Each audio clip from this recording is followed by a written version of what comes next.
एक मरीज का है में ब्लॉक कर सकता है।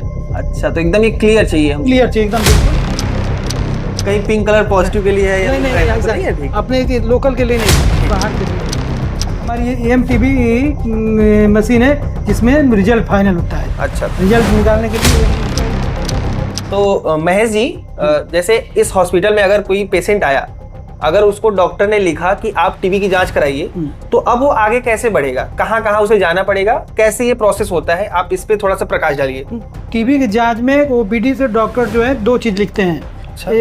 स्पूटम फॉर FB यानी स्पूटम माइक्रोस्कोपी से किया जाए, और स्पूटम फॉर CB नॉट, अच्छा, यानी कि CB नॉट मशीन से किया जाए। ठीक है, यानी कि CB नॉट मशीन और माइक्रोस्कोप दोनों से रिजल्ट निकालना है। ठीक है, ठीक। तो उसके लिए हम लोग मरीज को आएगा तो उसको 2 डिब्बी देंगे। अच्छा, CB नॉट के लिए फाल्कन ट्यूब आते हैं लंबी, हाँ? और छोटी डिब्बी आती है माइक्रोस्कोपी। अच्छा, ये वाला ट्यूब, ये वाला हम कंटेनर देंगे, उसके लिए कंटेनर दे देंगे और उस पे उसका नाम लिख देंगे। आप इसमें प्रॉपर डिटेल उसका दे देंगे कि किसका है। हाँ, और ये वाला CB नॉट के लिए यूज होता है, और ये माइक्रोस्कोपी। ठीक है। जब दूसरे दिन मरीज सैंपल लेकर आएगा तो हमारे यहाँ माइक्रोस्कोपी सेंटर जो है 25 नंबर रूम में लगा हुआ है, पुरानी बिल्डिंग, और 144 में यहाँ पे CB नॉट मशीन है। ठीक है। और मरीज से हम CB नॉट के लिए यहाँ ले लेते हैं। तो महेश जी, ये वाला सैंपल लेकर के पेशेंट आपके पास आएगा, तो आपके पास आने के बाद क्या प्रोसेस आप करते हैं? इस फाल्कन ट्यूब में जब सैंपल लाएगा मरीज तो उसको हम लेंगे, लैब नंबर लगा करके उसको रखेंगे। ठीक है। और इस 3 स्टेप इसके होंगे। अच्छा, आपके यहाँ पर पूरे 3 स्टेप। कौन कौन से स्टेप हैं आपके पास? फर्स्ट स्टेप है कि सैंपल को प्रिपेयर करना। अच्छा, ठीक इसको है। अच्छा से इसमें डाइल्यूएंट बराबर मिला करके इसको प्रिपेयर करके रखेंगे। ठीक है, पहला स्टेप हो गया जब हो जाएगा तो उसको फिर एक्सट्रैक्शन मशीन में। कौन सी मशीन है आपकी? ये एक्सट्रैक्शन, ये वाली मशीन है। आप दूसरे स्टेप में आप इसका यूज करेंगे। दूसरे इस मशीन का क्या इस्तेमाल है? इसमें से DNA निकालने के लिए। अच्छा, मतलब आप सैंपल प्रिपेयर कर लिया और दूसरे स्टेप पे आप इस चीज से DNA निकाल। ठीक है, जिसे कंपनी की भाषा में हम एल्यूट कहते हैं। अच्छा, आप अपनी भाषा में एल्यूट बोलते हैं। एल्यूट बन गया। बनाएंगे, एल्यूट बनाने के बाद फिर उसको तीसरे स्टेप में हम ले जाएंगे। तीसरी मशीन। अच्छा, ये वाली तीसरी मशीन है हमारी EMTB मशीन है जिसमें रिजल्ट फाइनल होता है। अच्छा, रिजल्ट निकालने के लिए हम इसका यूज करते हैं। 4 मॉड्यूल की मशीन हमारे पास, एक बार में 4 सैंपल लगते हैं। अब तो हाँ, ठीक है, ये 40 मिनट लेगा, और इस एल्यूट से चिप्स के द्वारा इसमें से रिजल्ट निकलते हैं। जब मरीज आएगा तो सर्वप्रथम सैंपल को स्टैंड में खड़ा कर रखेंगे। अच्छा। और 15 फॉर्म एक लेंगे, उसकी डिटेल्स नोट कर लेंगे। अच्छा। पूरी नोट करने के बाद दोनों पे लैब नंबर लगाएंगे। बाद आप सैंपल प्रिपेयर करेंगे। वो प्रिपेयर करने के लिए एक डाइल्यूएंट बफर कंपनी से हमको मिलता है। अच्छा, ये कंपनी खुद कंपनी खुद डाइल्यूएंट बफर देती है। सैंपल इसमें खोलेंगे और 2 बूंद, अच्छा, इसमें 2 बूंद, अच्छा, आपने 2 बूंद मिला दिया, बफर डाल दिया। हाँ, मिला करके तो रब कर दिया। ठीक है, रब करने के बाद अब स्टैंड में इसको लगा दीजिए। अभी कितनी देर आपको छोड़ना पड़ेगा? 5 मिनट। ठीक, अभी हम 5 मिनट तक वेट करेंगे ताकि ये जो सैंपल है सही से प्रिपेयर हो जाए। उसके बाद के प्रोसेस हम आपको अभी दिखाते हैं। सैंपल में प्रिपेयर होने के बाद इसके बाद हमारे पास कंपनी का मिला हुआ लाइसिस बफर है। अच्छा, मतलब अभी आपने सैंपल प्रिपेयर कर लिया। हाँ, अब उसके बाद अब लाइसिस बफर का यूज करेंगे। अब लाइसिस बफर 2.5 ml का आता है कंपनी से। अब इसको खोलेंगे। ठीक है, खोल दिया। इसको खोलने के बाद इसमें जो सैंपल हमने प्रिपेयर किया है, ठीक, इसका 0.5 ml 0.5 ml ड्रॉपर से। ठीक है, 0.5 ml ड्रॉपर से एकदम बिल्कुल ऊपरी सतह से जो बिल्कुल पतला हो गया उसमें से हम लेंगे 0.5 ml। अच्छा, देखिए अभी आ नहीं रहा ठीक से, और इसको इसे करेंगे तो हम ठीक तरीके से करेंगे। ऊपर से 0.5 ml लेना है मुझे। 0.5 ml। अब इसको 0.5 ml ले करके अब इसमें हम, अच्छा, 0.5 ml लेकर के आप लाइसिस बफर में पूरा डाल देंगे। तो यानी कि इस तरीके से हमारा जो पूरा ये हो गया 3 ml का। 3 ml, और ये लाइसिस बफर में 3 ml हो गया है। हाँ। अब इसको बंद करेंगे। ठीक है, इसको पुनः खूब अच्छा से रब करेंगे। ठीक है, हमने इसको भी रब करा। रब करने के बाद अब एकदम बिल्कुल मिल गया। अब इसमें से कोई भी रेसा या कोई भी एकदम बिल्कुल क्लियर दिख रहा है ये। अगर उसमें जरा सा उसका रेसा या म्यूकस दिखाई देता है तो उसको नहीं लेंगे, क्योंकि वो जा करके कार्ट्रिज में ब्लॉक कर सकता है। अच्छा, तो एकदम ये क्लियर चाहिए हम, क्लियर चाहिए एकदम बिल्कुल साफ। ठीक है। ठीक, अब इसको हम ले चलेंगे नॉट मशीन पे। अच्छा, तो अगर हम आम पब्लिक को समझाना चाहे तो हमारा सैंपल बन गया, अब हम इसमें से डीएनए निकालेंगे। डीएनए निकालने के लिए हम चेक करेंगे। एक्सट्रैक्शन मशीन है। अच्छा, ये एमटीबी है। हाँ? एक्सट्रैक्शन मशीन में इसको हम लोड करेंगे। निकालने की मशीन। अच्छा, बनाने के लिए इसमें हम डालने के बाद हमारा डीएनए निकल जाएगा। हाँ, एक्सट्रैक्शन मशीन में। और उसके बाद जो डीएनए निकल जाएगा तो उसके बाद हम चेक करेंगे इस वाले मशीन। अच्छा, ठीक है। तो इस अब ये क्या है? ये जो आपने निकाला कार्ट्रिज है। कार्ट्रिज। अच्छा, इसका क्या काम है? ये कार्ट्रिज ये डीएनए निकालने के लिए। अच्छा, तो जो अभी आपने सैंपल बनाया है किया है, हाँ, अब इसको ठीक है, इस तरीके से आप लगाया। स्टैंड में लगाने के बाद इसका खोला हमने, उसको लिया और पूरा 3 ml जो हम पूरा अच्छा सैंपल आपने जो में मिलाया है, पूरा सैंपल इसमें डाल देंगे। पूरा अगर 3 ml का, पूरा 3 ml कंप्लीट डाल देंगे। अभी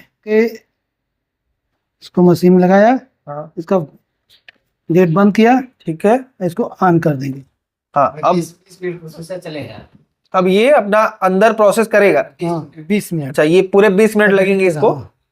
ठीक है, कौन ले लिया। तो अब 20 मिनट बाद हम फिर से वापस आते हैं। अब हमारा 2 स्टेप हो गया है। पहला स्टेप सैंपल प्रिपेयर, दूसरा हमें न्यूक्लिक एसिड यानी कि डीएनए निकालना था, वो हो गया है। अब आएंगे हम अपने अंतिम स्टेप 3rd पे। ठीक है, आगे का अब चीज महेश जी बताएंगे। अब यार है कि नहीं। अच्छा, मतलब इस मशीन का काम इतना है कि ये बता देगा कि टीबी पॉजिटिव है कि नहीं है। उसके अलावा पॉजिटिव है तो रिफॉर्मेशन रेजिस्टेंस है कि नहीं है, ये बताएगा। अच्छा, ठीक है, ठीक। तो कैसे ये प्रोसेस होता है, आप जरा प्रकाश डालिए। एमटीबी चिप्स जो कंपनी से आती है। अच्छा, ये चिप है। हाँ, चिप्स, ठीक है। अब इस चिप्स को हम लोड करेंगे अपने एमटीबी में। ठीक है, ये कैसे प्रोसेस होता है? अब इस चिप्स को फाड़ करके खोलेंगे। खोलने के बाद इसमें से ये है हमारा मास्टर मिक्स, देखा जाए। ये मास्टर मिक्स, ठीक है, हमारे पास है। इसको खोल करके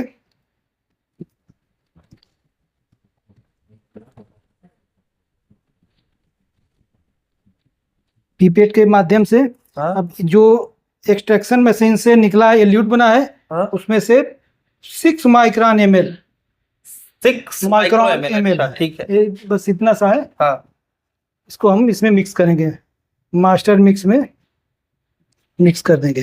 ठीक है, मिक्स करके इसको 40 सेकंड के लिए छोड़ देंगे। 40 सेकंड तक। 40 सेकंड।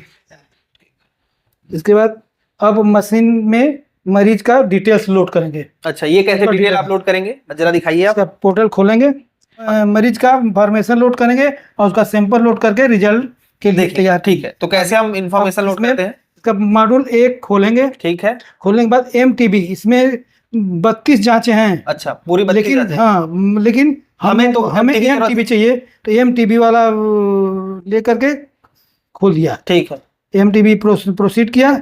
प्रोसीड के बाद अब इसकी डिटेल भरेंगे। हाँ, इसमें हमारा डिटेल है referred by patient ID number, patient ID उसका है 209398 ना, 98। फिर से नहीं 97।